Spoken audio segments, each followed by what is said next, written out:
청와대가 윤석열 당선인이 취임하기 전에 국방부로 집무실을 옮기는 것에 사실상 반대했습니다. 그 취지엔 공감하지만 문재인 대통령의 임기가 끝날 때까진 이전이 어렵다고 판단했습니다. 시간이 촉박하고 안보 공백도 우려된다고 했습니다. 현재 청와대의 권한인 예산 문제에도 협조가 어렵다는 입장을 나타냈습니다. 임기 마지막 날까지 군 통수권자는 문재인 대통령이란 점도 분명히 밝혔습니다.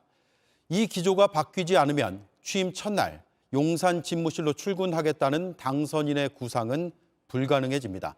첫 소식 강희영 기자입니다.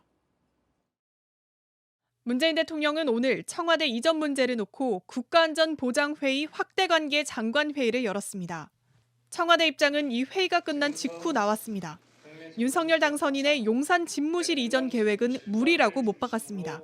촉박한 시일 안에 국방부와 합참, 대통령 집무실과 비서실 등 보좌기구, 경호처 등을 이전하겠다는 계획은 무리한 면이 있어 보입니다. 현 청와대를 중심으로 설정된 비행금지 구역 등 방어 체계를 조정해야 하는 문제도 지적했습니다. 특히 북한의 미사일 도발 등 안보 상황을 고려했을 때 국방부와 합참 등을 옮긴다면 안보 공백이 우려된다고 주장했습니다. 임기가 끝나기 전까진 군 통수권은 문재인 대통령에게 있다는 걸 강조한 겁니다. 군 통수는 현 정부와 현 대통령의 내려놓을 수 없는 책무입니다. 국방부와 합참, 관련 기관 등은 마지막 순간까지 흔들림 없이 임무에 임해주기 바랍니다. 앞서 윤 당선인 측은 집무실 이전에 필요한 비용, 즉 예비비가 내일 열릴 국무회의에 상정될 걸로 기대했습니다. 내일 국무회의에 상정될 것으로 알고 있습니다. 이를 위한 현 정부와의 협조는 저는 신뢰를 기반으로 이루어지고 있는 것으로 알고 있습니다. 하지만 청와대는 당장 협조하긴 어렵다고 했습니다. 청와대 관계자는 예비비 상정은 어려울 걸로 본다고 밝혔습니다. 청와대가 거부 방침을 밝히면서 취임 첫날 용산 집무실로 출근하겠다는 윤 당선인의 구상은 사실상 불가능해졌습니다. 윤석열 당선인은 대변인을 통해 문 대통령이 정권 인수인계 업무의 필수 사항에 대해 협조를 거부한다면 강제할 방법이 없다는 입장을 냈습니다. JTBC 강연입니다. 대통령과 당선인의 대화 움직임은 보이지 않는 가운데 차기 정부 출범까지 49일 남았습니다. 5월 11일기에 청와대를 개방하겠다고 했지만 당선인의 뜻대로 용산 시대를 당장 여는 건 어려워 보입니다. 일할 수 있게 도와달라고 여론에 호소했지만 문재인 대통령은 헌법적 권한과 책임을 언급했습니다. 5월 10일 0시가 되기 전까진 군 통수권이 자신에게 있음을 재차 밝혔습니다. 잠시 뒤에 청와대와 인수위를 연결해 보겠습니다. 먼저 입장차가 좁혀지지 않는 양쪽의 소식을 전다빈 기자가 보도합니다.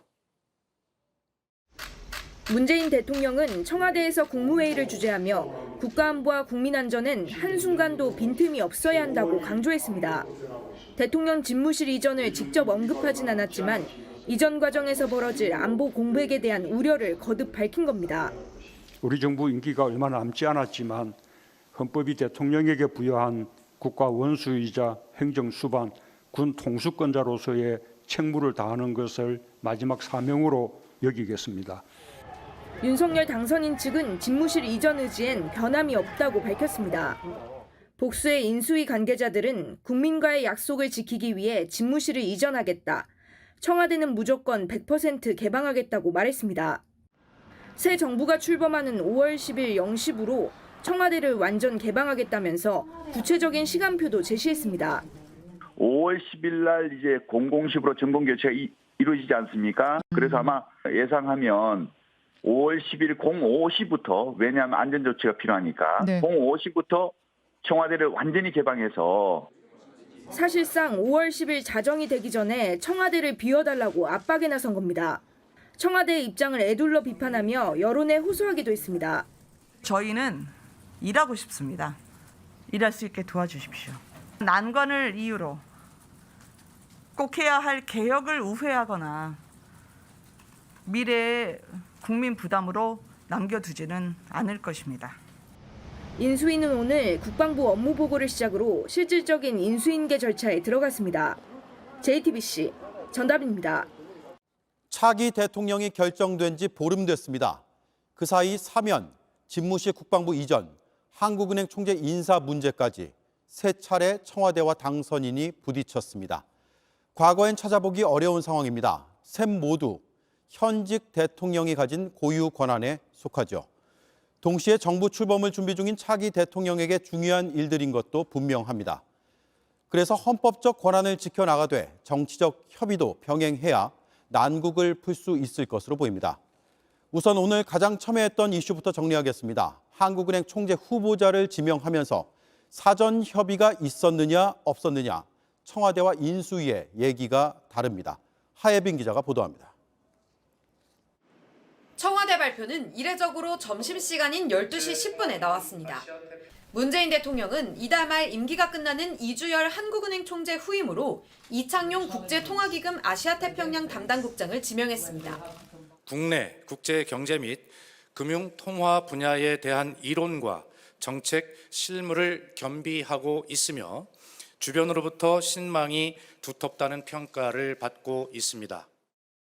청와대 고위 관계자는 총재 직위의 공백을 최소화하기 위해 윤석열 당선인 측 의견을 들어 발표했다고 밝혔습니다.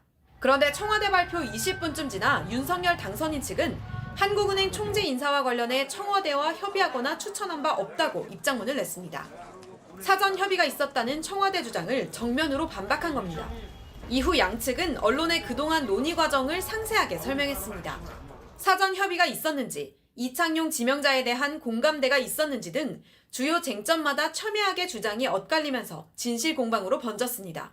양측의 충돌은 지난 16일 문 대통령과 윤 당선인의 회동이 무산된 걸 포함해 일주일 새 벌써 세 번째입니다. 대통령과 당선인이 사면권과 인사권, 집무실 이전 등 여러 의제에서 갈등을 빚는 초유의 일이 벌어지고 있습니다. JTBC 하혜빈입니다. 다른 이들의 말을 듣지 말고 직접 판단해달라. 문재인 대통령이 답답하다면서 윤석열 당선인을 향해 한 말입니다. 여기서 말하는 다른 이는 당선인의 핵심 관계자, 그러니까 이른바 윤핵관을 지칭한 걸로 보입니다. 윤 당선인도 협의 없이 인사권을 행사했다며 문 대통령을 향해 바람직하지 않다고 대응했습니다. 대통령과 당선인이 서로를 겨냥하며 직접 부딪히는 상황까지 왔습니다. 먼저 박유미 기자입니다. 문재인 대통령이 오전에 열린 참모회의에서 윤 당선인과의 회동이 성사되지 않는 상황에 답답함을 드러냈습니다. 박수현 청와대 국민소통수석은 브리핑을 통해 문 대통령의 발언을 전했습니다. 답답해서 한 말씀 더 드립니다. 두 사람이 만나 인사하고 덕담 나누고 혹시 참고될 만한 말을 주고받는데 무슨 협상이 필요합니까? 무슨 회담을 하는 것이 아닙니다. 전례가 없는 협상이라는 점도 강조했습니다. 대통령 당선인이 대통령을 예방하는데 협상과 조건이 필요했다는 말을 들어보지 못했습니다. 사면과 인사권 갈등에 용산 집무실 이전 문제까지 회동에 앞서 협상이 먼저라는 당선인 측을 직접 비판하고 나선 겁니다. 문 대통령은 당선인의 주변 인사들을 겨냥한 듯한 발언을 하면서 직접 판단하라며 당선인을 압박했습니다. 다른 이들이 말을 듣지 마시고 당선인께서 직접 판단해 주시기 바랍니다. 청와대 고위 관계자는 문 대통령이 협상 라인 외에도 많은 사람들이 여기저기에서 관련한 말을 많이 한 것을 염두에 둔 것 아닌가 생각한다고 말했습니다. 문 대통령은 당선인이 결단해야만 임기 내 만날 수 있다고 보고 불쾌감을 감추지 않은 걸로 보입니다. JTBC 박유미입니다. 윤석열 당선인은 인사 갈등 상황을 부동산 계약에 비유했습니다. 청와대를 향해 곧 집에 들어올 사람이 있는데 매도인이 집을 고치진 않는다고 말했습니다. 최수영 기자입니다. 윤석열 당선인은 청와대와의 갈등을 부동산 매매 계약에 빗댔습니다. 집을 사면은 당선인이라고 하는 거는 부동산 매매 계약에서 이제 대금은 다 지불한 상태 아닙니까? 등기 명의 이전하고 명도만 남아 있는 상태인데. 청와대의 이창용 한국은행 총재 후보 지명엔 발언을 아꼈지만 뭐 하는 총재 뭐 이런 거에 대해서는 제가 구체적으로 별로 언급을 하는 게 안 맞는 것 같고. 인사는 당선인의 의사가 중요하다고 강조했습니다. 들어와 살 사람의 입장을 존중해서 그 어떤 본인이 사는데 필요한 거나 또는 어떤 관리하는데 필요한 조치는 하지만 이제 집을 이렇게 좀 고치거나 이런 건 잘 안 하지 않습니까? 원칙론을 들며 청와대의 임기 말 인사를 정면 비판한 겁니다. 다만 문재인 대통령과의 회동이 어렵냐는 질문엔 회동 문제는 차원이 다른 문제라며 가능성을 열어놨습니다. 문 대통령이 윤 당선인을 향해 회동에 대해 직접 판단하라고 한 것은 윤 당선인 측은 별도의 입장문을 냈습니다. 당선인의 판단에 문제가 있고 참모들이 당선인의 판단을 흐리는 것처럼 언급한 것은 유감스럽다고 밝혔습니다. 인사권에 대해서도 당선인의 뜻이 존중되는 것이 상식이라고 재차 강조했습니다. JTBC 최수연입니다.